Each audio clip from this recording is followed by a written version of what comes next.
Hello paddle makers, Jeff Bach here. I own wavetrainSUP, and what I have here is a quick look at a couple of pretty useful tools that have both made my shaping life a heck of a lot easier. This is a hold down, for lack of a better word, and we have here a pair of bench dogs. So the next few minutes we will look at using the bench dogs and the hold down as kind of that third hand that lets you put two hands on your block plane and go about shaping and planing your wood as you want without having to worry about keeping your wood still.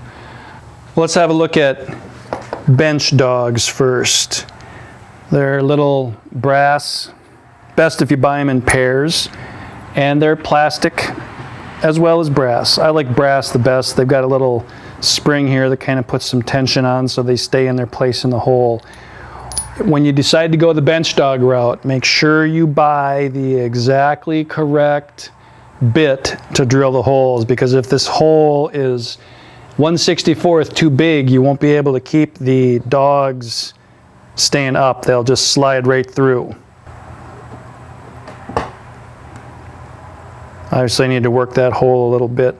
But the beauty of bench dogs is that they brace. You can spin them a little bit, and even if you don't spin them, they kind of seek their own level. And I like getting the bench dog down below the surface so that when I'm taking my plane,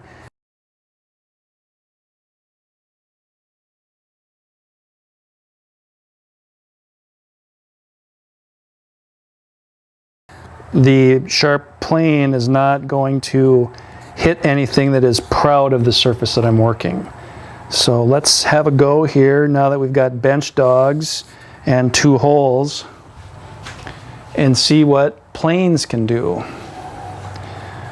By the way, I've got a pair of Chubster blades. These are unusually thick. That's kind of what Chubsters are all about. The blades aren't going to have any bend. In fact, I'm going to cut the top inch off so that I have a blunt top.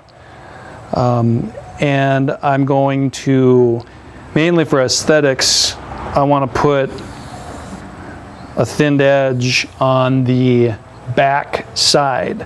So I need to think ahead and make sure that this is going to be the back side, not the power face.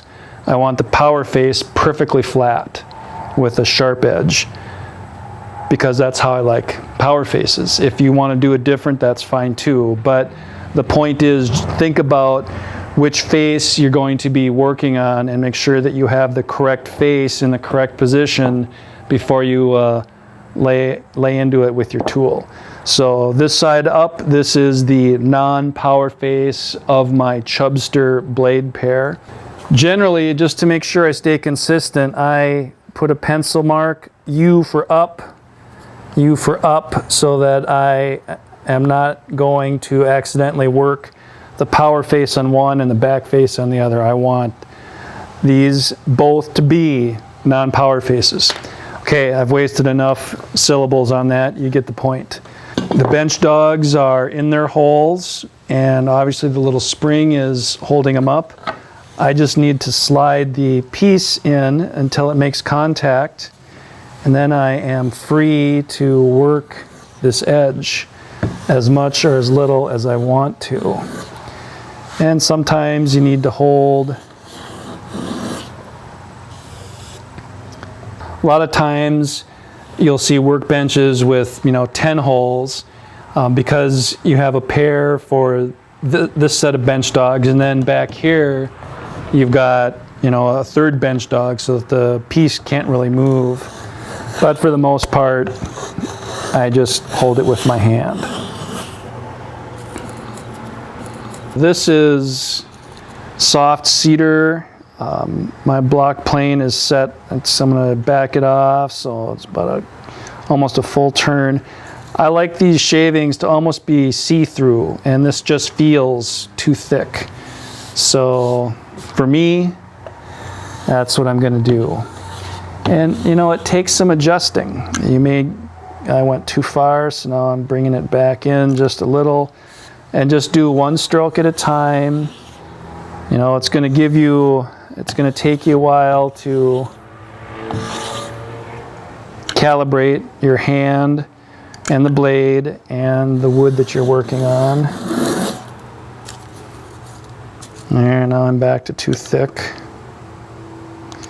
I like putting my finger underneath gently so I can feel the blade retract or project.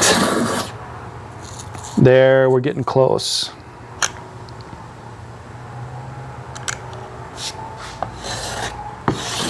Oh.